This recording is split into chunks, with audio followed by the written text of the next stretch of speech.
Olmayanlarınız var, yeni də olsun. Çox vaxt itirmədən dərsə başlayaq. Bir də axşamınız xeyir olsun. Keçən səfər ən son DNS-lər, daha doğrusu IP ünvanlar, subnettinglə bağlı mövzular üstə keçmişdim. Bəzi misallar verdim. Demək olar ki, Adil bəydən başqa, yəni heç kim tam qüsursuz formada onuma yazıb atmadı. Birini yazdılar, beşini yazmadılar. Beşini yazdılar, birini yazmadılar. Yəni nəsə bu IP bölüşdürmək çox bir o qədər də vacib bir mövzu olmadığı üçün ona görə çox üstündə qalmıram. Yoxsa bütün siniflərin A-nın da, B-nin də IP A-nın yox, B-nin, B sinif IP-nin klasın bölüşdürmələrini, subnettingini sizə öyrədərdim.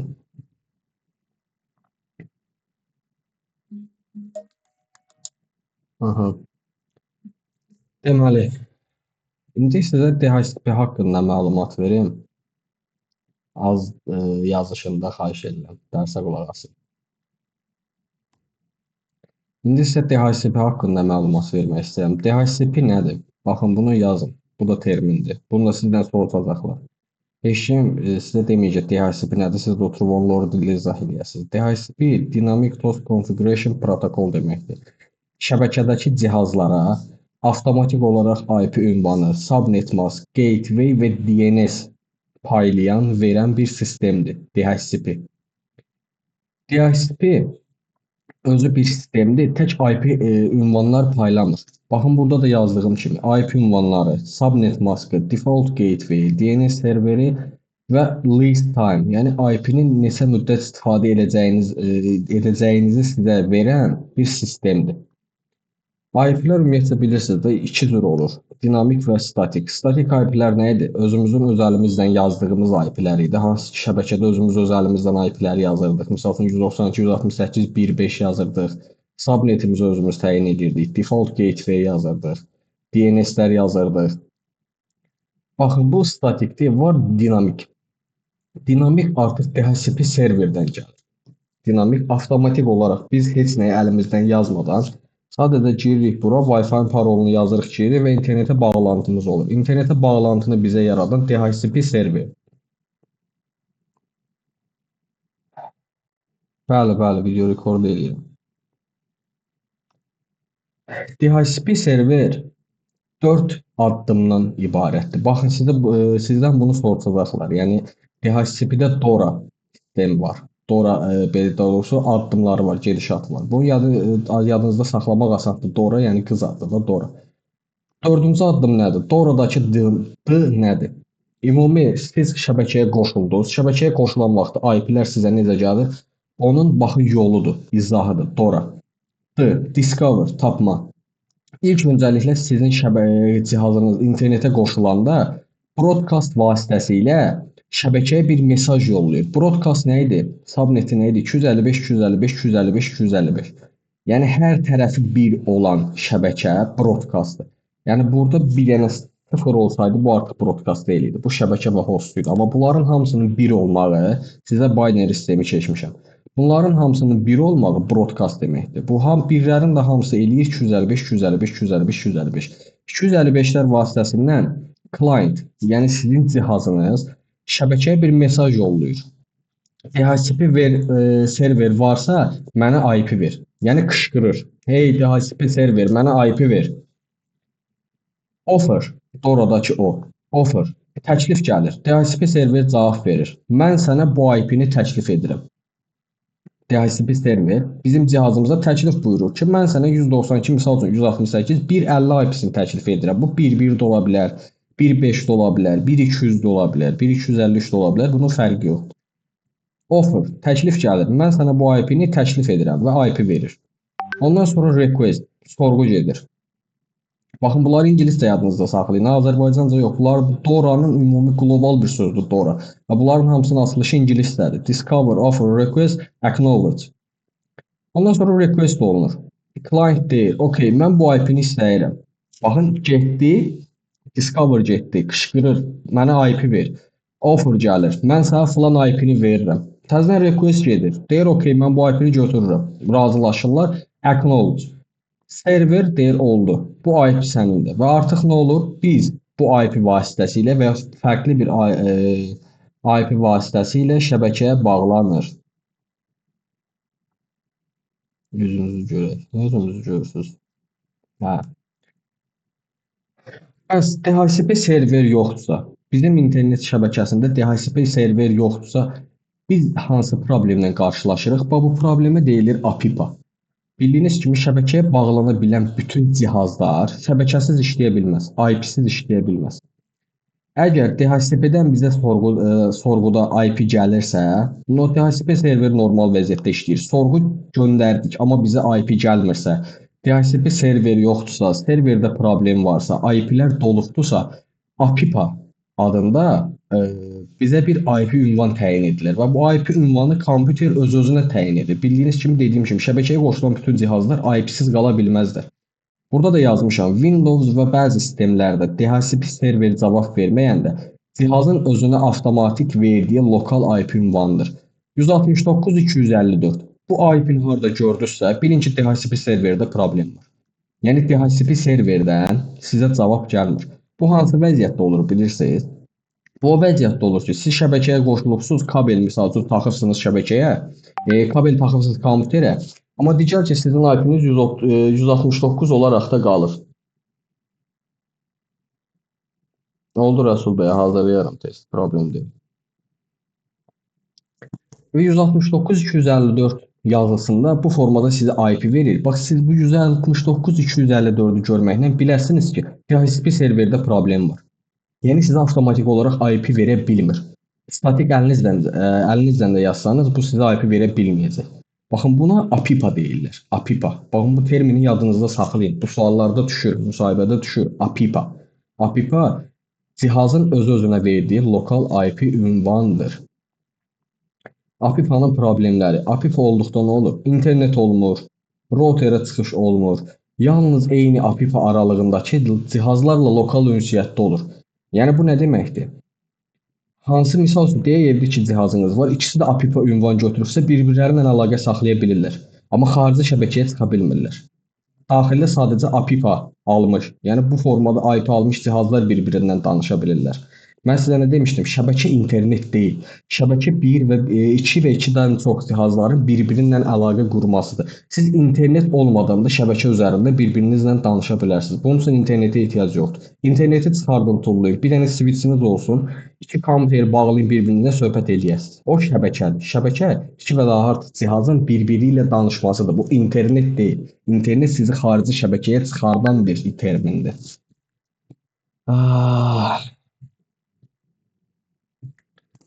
Ondan sonra APIPA-nın problemlərini dedik. Ondan sonra DNS. DNS nə idi? Mən sizə nə demişdim? DHCP IP adres vermir tək. Subnet mask verir. Misal üçün sizə verdi 192, 168, 11 IP adresini.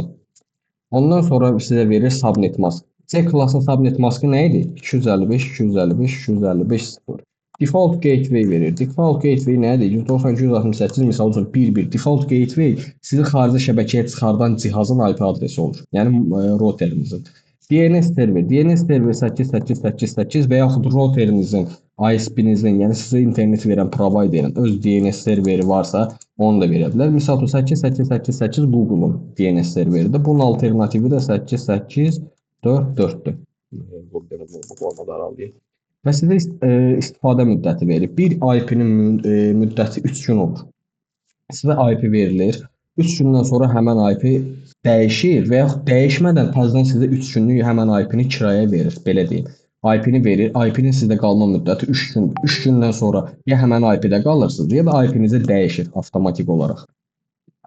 Baxın, buradakı DNS nə deməkdir? Sizə mən bir dəfə izah etmişdim. Domain name system. Domain name sistem nə idi? Şəbəkə adlarını, daha doğrusu domen adlarını IP ünvanı çevirən bir sistem idi. Mən nə demişdim? Misal üçün internet browserin üzərindən misal üçün girirsiniz burada hər hansı bir sayta. Deyək girdim LinkedIn-ə. Mən bura nə yazdım? LinkedIn. Amma kompüter bunu IP-sindən başa düşür. Bu saytın özünün bir IP-si var. Kompüter bu LinkedIn sözünü başa düşmür ki, sən bura LinkedIn yazırsan. Sizə hər hansı bir ərəb gəlib ərəbcə nəsə desə başa düşə bilərsiniz. Əlbəttə ki, yox. Durub üzünə baxasınız ki, bu mənə deyil. Kompüter də LinkedIn sözünə və yaxud digər sosial şəbəkələrə, internetdə mənə müraciət edirsinizsə, onlara baxın bu formada yad baxır. Onun başa düşdüyü nədir? Sadəcə rəqəmlər. Kompüter bildiyiniz kimi ancaq rəqəmdən ibarətdir. Sizin yazdığınız bir hərf belə binary sistemdə və yaxud 16-lıq sistemdə bir rəqəmə bərabərdir. 10-luq sistemdə lap. Kompüter gedir avtomatik DNS serverə və baxır bu saytın IP ünvanı nədir? Gedir onu tapır, gətirir. Baxın DNS odur. Domen adlarını IP ünvana çevirən sistemdir. DNS-in iş prinsipi. Misal üçün, Deyaz saytına qoşulmaq istəyirik. Bura yazaq misal üçün Deyaz.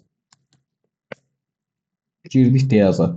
Necə başa düşdü? IP ünvanından başa düşür. Sizin gördüyünüz Deyazdır, amma kompüterin gördüyü rəqəmlərdir. Gedir DNS-dən Deyazın IP ünvanını tapır. İndi iş prinsipinə qayıdaq. Deyaza qoşulanda DNS-də hansı proseslər olur? Misal üçün, tutaq ki, brauzerə yazdıq Deyaz. Bu zaman nələr baş verir? Lokal DNS cache yoxlanılır. Misal üçün, siz əgər gün ərzində, yəni kompüteri yandırdınız, Deyaz saytına giribsinizsə, Deyazın IP ünvanı avtomatik olaraq sizin kompüterinizin cache yaddaşında, RAM-da da olar, cache yaddaşında da avtomatik olaraq orada yazılır.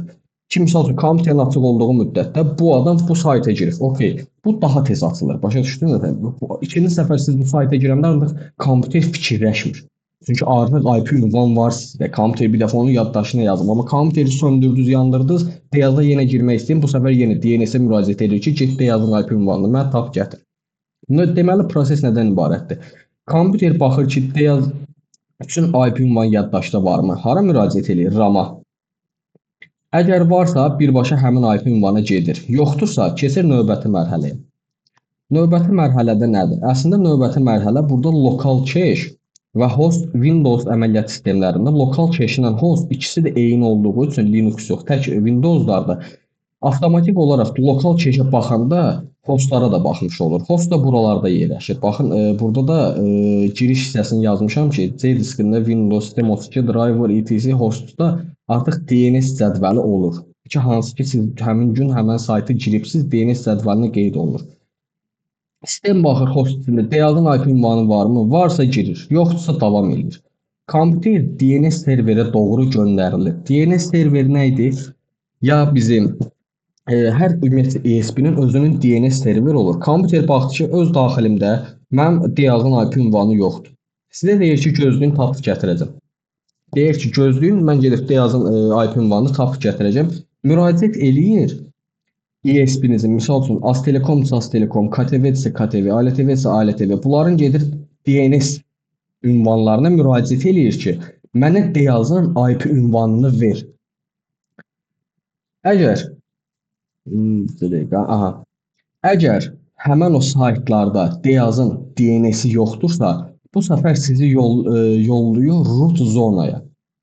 Baxın, DNS serverində öz yaddaşı var. Əgər Deyaz əvvəllər soruşulubsa, geri qaytarılır. Yoxsa axtarışa başlayır. Root serverlərə doğru. DNS server deyil. Deyazın IP ünvanına necə gedin? Root serverlər nöqtələrdən cavab deyirlər. Bax, yadınızda saxlayın. Hər saytlar ki var, hansı sonlarına az, org, net, com, tr, misal üçün. Baxın, bunlar hamısı root zona sayılırlar. Root zona baxın bu formada olur. Hər bölgənin özünün root zonası olur. Bizim ESP-mizin DNS serveri avtomatik olaraq yollanılır hara? Root zonaya. Root zona nədən cavabdeh idi? Nöqtələrdən cavabdeh idi. Baxın, burada da görürsünüz, nöqtə qoymuşam. Root zona nöqtələrdən cavabdehdir. Gedir root zonaya. Root zonaya soruşur. Mənə deyəni, Deyazın hansı name serverdə yerləşir? Root zona baxır. Misal üçün, Deyazın sonu nədir? Nöqtə azdır. Düzdürmü? Səni yollayır nöqtə aza. İndi nöqtə az burada göstərilmir. Root zonada ümumi 12 dənə nöqtə var. Yəni org, ru, net, edu və yaxud gov. Yəni bu cürə nöqtələrdən cavabdehdir bu root zona. Gedir root zonaya müraciət edir ki, mənə Deyazın hansı ünvanda, hansı adın altında yerləşdiyi lazım ki, mən ora müraciət edirəm. Root zona deyir ki, nöqtə aza get. Yollayır bizi hara? Nöqtə aza. Nöqtə az nədir? Bir dəqiqə. Baxın, bizi yollayır hara? Nöqtə aza. Nöqtə az nədir? Azərbaycanda nöqtə azla bitən bütün saytlar, şəbəkələr, sosial şəbəkələr, saytlar baxın intransa aiddir. Yəni nöqtə aza. Bizim özümüzün saytımız azərtech.az. Azərtech.azın özü belə intransın daxilindədir. Intrans bu nöqtə azı bizə pulla satır. Yəni e-mailini intransdan almaya da bilərsiniz. Yəni buradan özünün bizə dəqiqə məlumat hardan almaq olar. Baxın burada özünün rəsmi dilləri var ki, siz bunlara da yaxınlaşaraq həmin o nöqtə azın pulunu verir. Məsəl üçün nə qədərdirsə illiyi, həmin o illiyini ödəyərək nöqtə azı ala bilərsiniz. Deməli söhbət nə idi? Bizi yolladı root zonaya. Root zona bizi hara yolladı? Nöqtə aza. Nöqtə az haraydı? Nöqtə az bizim Azərbaycanda nöqtə aza cavabdeh olan bir xidmət. Bizi yollayır nöqtə aza. Okay. Nöqtə aza gedir. Nöqtə aza deyir ki, bəs dey azın mənə IP ünvanını ver. Nöqtə az mənə deyir. Nöqtə az deyir ki, mən sənə dey azın IP ünvanını verə bilmərəm. Məndə yoxdur. Amma mən sənə Deyazın hansı DNS adresində, DNS serverdə yerləşdiyini deyə bilərəm. Bizi yollayır o DNS-ə.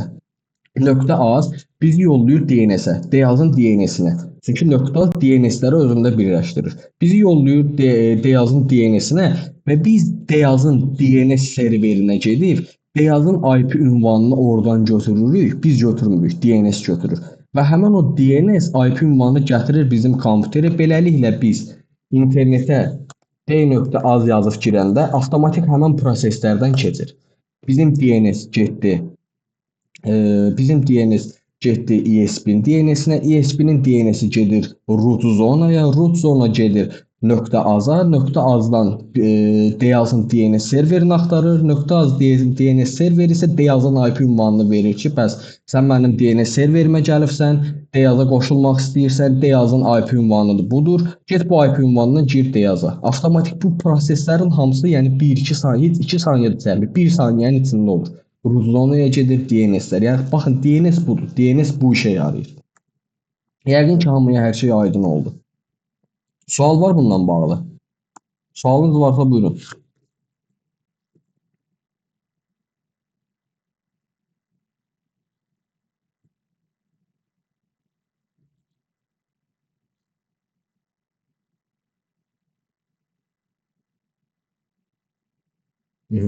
Sual yoxdur, lap yaxşı. İndi keçək kabellərə. Düzdür, Rəsul bəy də, mən də bu barədə danışmışam. Prosta kabellərdən bu səfər çox geniş formada danışacağam. Hansı ki, sizdə müsahibədə şəbəkə administrasiyası ilə bağlı müsahibələrdə sizə bu suallar veriləcək. İlk öncəliklə kabellər iki hissəyə bölünür. Yəni bu ekrana baxmayın, hələ mən dediyimə qulaq asın. Kabellər iki hissəyə bölünür. Fiberoptik kabellər və Ethernet kabellər. Yəni baxın belə kat kabellər. Kat da kateqori deməkdir. Kat 5, yəni kateqori 5, kateqori 5Y, kateqori 6. Fiberoptik kabellərlə kat kabellərin arasındakı fərq nədədir? Kat kabellər 100 metri keçə bilmirlər. Düzdür, elə kabel olar ki, çox keyfiyyətli kabel olar. Siz onu bir 120, 130, 150 metr uzada bilərsiniz. Amma yəni bu kabeli buraxan 100 metrdən o üzünə qarantiya vermir. Deyir qardaş, 100 metrin daxilində kat kabeli nə qədər çəkirsən çək, şəbəkəndə itki olmayacaq. İnternetin nətər lazımdır, o formada da işləyəcək. Yox, əgər 100 metrdən artıq çəkibsənsə bir kabeli, repeater olmadan, gücləndirici olmadan birbaşa bir dənə 100 metrlikdə 100-dən çox kabel atıbsansa sən, 100 metrdən çox kabel atıbsansa sən, deyir mən sənə qarantiya vermirəm. Yəni şəbəkəndə itki ola bilər, internetin kəsilə bilər, şəbəkəndə itki ola bilər, sürət zəif ola bilər. Yəni mən sənə deyir onu qarantiya vermirəm. Nə qədər qarantiya verir? 100 metrə. Kat kabellər 100 metri keçmir. Nə kat 5-i, nə kat 6-sı, nə kat 7-si, nə kat 8-i. Bunların heç biri keçmir.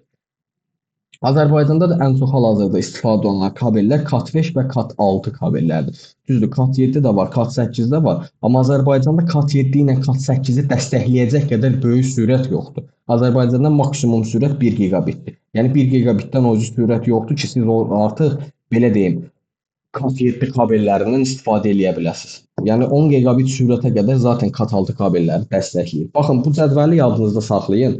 Sırf sabah Rəsul bəy Bəyəxma yazdı, sabah sizə imtahan hazırlayacağam. Sırf Baxın, bunlardan sizə sual salacağam və bu növbəti dərs, əgər dərs keçəsi olsam ki, böyük ehtimalda mən dərslərim burada sonlanacaq. Sırf bundan bağlı, yəni mən sabah sizə testə salacağam. Kat 5-in uzunluğu maksimum nə qədərdir? Hansı məsafədə nə qədər sürət ötürə bilir? Kat 5Y-nin uzunluğu nə qədər olmalıdır? Hansı məsafədə? Yəni bunu bir dənə yadınızda saxlayın ki, katlar 100 metr keçmir və 100, diri 100. Bu yadınızda qalsın ki, diri 100-dür. Kat 6. Baxın indi kat 5 kabellər. Kat 5 kabel baxın bu formada olur. O biraz da yaxınlaşır. Kat 5 kabel bu formada olur. Çox nəzik olur. İndi bu kabel niyə burulğanlı formadadır? Baxın, kabel görsünüz, rənglər bir-birinə burulmuş formadadır. Niyə o burulur? Onu da izah edəcəm. Kat 5. Kat 5 100 metr məsafədə 100 megabit sürət dəstəkləyir. 100 megabiti keçmir. Başa düşdünüz necə? Daha doğrusu 100 megabiti keçir. Əstəğfurullah, üzr istəyirəm. Kat 5 kabeli 100 megabit sürət ötürür 100 metrdə. 1 gigabit sürəti də 100 metrdə ötürür. Kat 5 nə qarır? 100 megabit və 1 gigabit. Yəni 100 megabit və 1000 megabit sürət ötürə bilir. 1000-i keçə bilmir. Kat 5-dən gedir söhbət. Məsafə nədir? 100 metr. Kat 5Y maksimum sürət 1 gigabit saniyədir. 100 metrdə 1 gigabit saniyə ötürə bilir.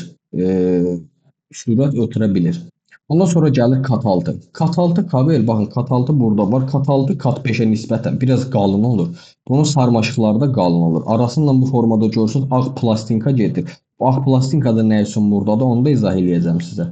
Kat 6 kabel artıq 10 gigabit sürət dəstəkləyir. 10 gigabit sürət dəstəkləyir 55 metrə qədər.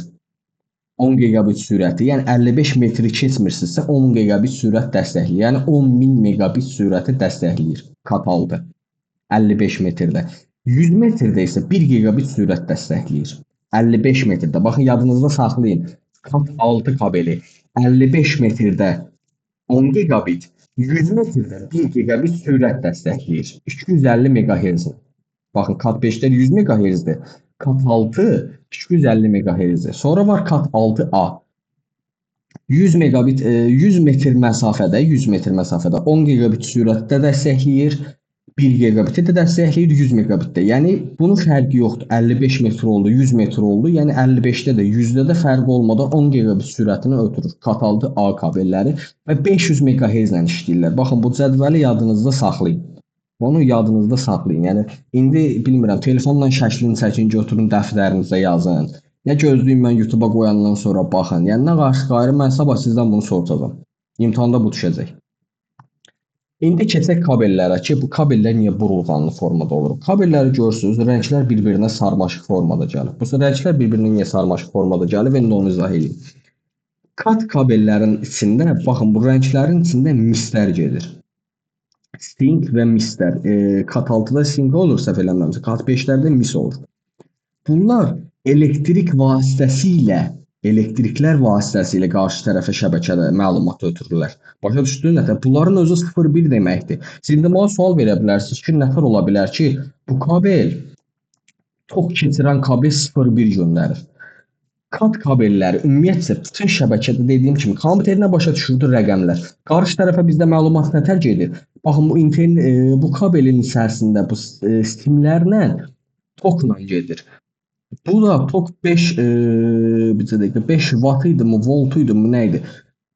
Yəni 1-0, 1-0, 1-0 bu formada gedirlər. Tok gedir, kəsilir.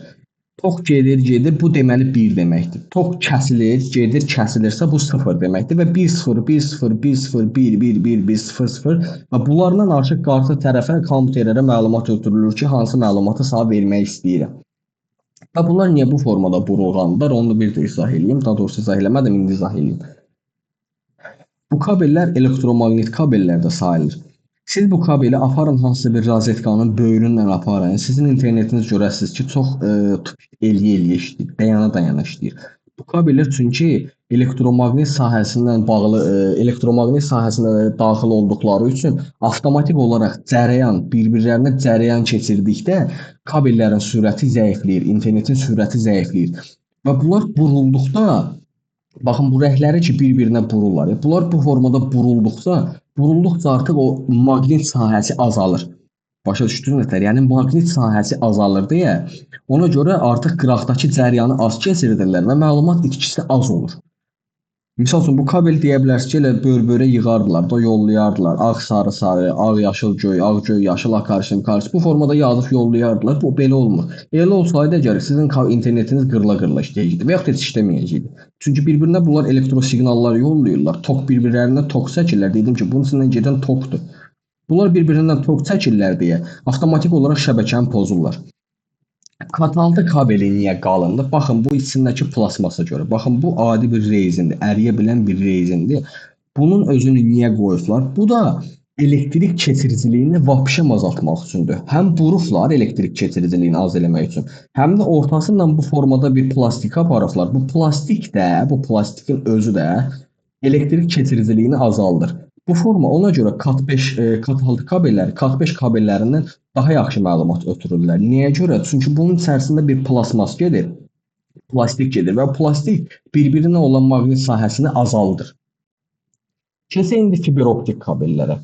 Fiberoptik kabellər kat 6 kabellərinə fərqlənirlər. Nə ilə fərqlənirlər? Kat 6 kabellərindən sizə nə dedim? Burada tok gedir. Toklar vasitəsilə 1-0 siqnallarını yoxlayırlar. Çox gedir, az gedir. Çox gedir, az gedir. Çox gedirsə 1, az gedirsə 3. Ümumiyyətlə getmirsə 3. 0, 3 nə idi? 0. Fiberoptik kabellər lazer işıqları hesabına məlumat ötürürlər. Bu işıq güclənirsə 1-dir, işıq zəifləyirsə 0-dır. Və bu fiberoptik kabellərin çift şüşədən ibarətdir. Baxın bu gördüyünüz hissə var, bu karışıq hissə. Bu şəkildə belə göstərilir. Əslində yəni bunu fərqli rəngdə olaraq ağ da görə bilərsiniz. Baxın bu şüşədir, bunun nüvəsi. Bunların ölçüsü də mikron sayılır. Yəni bu nə millimetrdir, nə santimetrdir, mikronla hesablanır. Baxın bu gördüyünüz şüşə mikronla hesablanır. Bu şüşə vasitəsindən bax bu gördüyünüz lazerlər var, adı bildiyiniz lazer. Baxın o lazerlər vasitəsindən məlumat gedir qarşı tərəfə çatır şüşə vasitəsindən. Kat kabel kimi siz bunu çox əyif düzənməzsiniz. Niyə görə? Çünki bunun içi şüşədir. Siz bunu bir dəfə bərk qatlayın, o yüzə bu oynadı, bunun içindəki şüşə qırılır. Siz onu hiss eləməyəsiniz, onun qırıldığını hiss eləməyəsiniz. Amma taxarsınız ki, işləmir. Sizin məlumatınız qarşı tərəfə getmir. Şəkildə də görürsünüz, iki tərəfində də qırmızı lazer var. Baxın, bu lazerlərin hesabına bunlar məlumat ötürürlər. Bu lazer işıqları bu formada şüşənin içindən gedir, çatır qarşı tərəfə. Işıq çoxalır, azalır, çoxalır, azalır, 1-0 məlumatları gedir, çatır. Fiberoptik kabellər iki hissəyə bölünür. Single mod və multimod. Bunlar da yadınızda saxlayın, terminlərdir. Single mod və multimod. Nətər ki, kat kabellər kat 6 və kat 5 və digər kateqoriyalara bölünürdülər. Fiberoptik kabellərdə iki hissəyə bölünür. Single mod və multimod. Single mod nə üçündür, multimod nə üçündür? Bax, bu kabelləri yəqin ki, şəkillərdə filan görürsünüz, sarı rəngli kabellər. Baxın, bu single mod kabellərdir. Single mod kabellər nə üçündür? Daha uzaq məsafələrə internet xətti çəkmək üçün bir dəfəyə. Deyək, mən Bakıda bir filialım var. Bakı ilə Sumqayıtın arasında misal üçün 40, 45, 47 kilometr məsafə var. Məndə bir dənə də Sumqayıtda filialım var. Padratçı şirkətlər var, hansı ki bu kabeli çəkənlər. Bu kabeli siz çəkmirsiniz. Bunun üçün sırf padratçı şirkətlər var ki, nə bilim, salırlar yerin altına, stolpaya bağlayırlar. Stolpadan stolpaya ata padratçı şirkətlər bu kabeli çəkirlər. Bu kabel single mod kabeldir. Bunların rəngləri fərqlənir. Multimodla single mod fərqlənir. Multimod gördüyünüz kimi biraz paslanmış mis rəngdə, polat rəngdə olur. Amma single modlar sarı rəngdə olur. Baxın, burada da yazmışam məsafələri. Single mod kabel 80 kilometr, maksimal ölçüsü 120 kilometrə qədər, 120 kilometrə qədər bir dəfəyə internet ötürə bilir, məlumat ötürə bilir. 120 kilometr. Kat 6, kat kabellər nə qədər ötürürdü? 100 metr. Bu da 120 kilometr ötürür. Pristav eləyin, iki Bakı Sumqayıt məsafəsi qədər məlumat ötürə bilirlər. Fiberoptik kabellər. Single moddan gedir söhbət. Single mod kabellər 10 kilometrdən 80 kilometrə qədər, istisna hallarda 120 kilometrə qədər, 10 gigabit, 40 gigabit, 100 gigabit və 400 gigabit, yəni 400 min megabit sürət ötürə bilirlər. Bunu yadınızda saxlayın. Bunlar harada istifadə olunur? ISP-lərdir. Sizin evinizə internet gəlir. Həmin o internetdə Gəlir blokunuza, zdaniya evində yaşayanlar bilir də, görürsüz blokda bir dənə karovka var, internet provayderinin karovkası. O karovkanın içərisində bir dənə optik switch var. Optik switch. Yəni fiber optiklərin taxılması üçün optik switch var. Optik kabel vasitəsilə provayderdən gələn internet girir həmin o optik switchə. Optik switchdən də kat kabelləri ilə və yaxud Aztelekom işlədənlər varsa GPON. GPON vasitəsilə, GPONlarda optikdir. Evlərə təzədən bu kabellərin, optik kabellərindən internet çəkilir. Bir də var multimod. Baxın burada mənfi müsbətlərini də yazmışam. Üstünlükləri nədir? Uzun məsafədə ən yaxşı performansı verir. Siqnal itkisi minimumdur. İnterferensiya sıfıra yaxındır. İnterferensiya işığın dağılmağıdır. Yəni bunun üçün də mən sizə nə dedim? İşıq gedir. Şüşənin içindən işıq gedir. Multimod. Multimod daha genişdir. Bunun içindəki sizə demişdim, bu nüvələr. Baxın bu nüvə multimod kabellərdə daha geniş olur. İndi bunun TTX-ını oxuyaq. Bunun mikronu artıq 50 və 62.5. Baxın bunun nüvəsi var. Bu single mod kabelin nüvəsi 9 mikrondur. 9 mikron. Baxın bu gördüyünüz şüşə var, bu balaca şüşə. Bunun ölçüsü 9 mikron olur. Multimodlarda bu olur 62.5 və yaxud 50 mikron. Deməli, harda istifadə olunur? Ofis daxili şəbəkələrdə, eyni binanın mərtəbələri arasında, bayaq mən dediyimdə, server otaqlarında, data center içi əlaqələrdə. Üstünlükləri nədir? Daha ucuzdur, məlumat multimod kabellərdə daha yaxşı, daha sürətli gedir, amma indi bunu birazdan sizə izah eləyəcəm. Məlumat daha sürətli gedir və daha ucuzdur. Quraşdırılmağı da sadədir.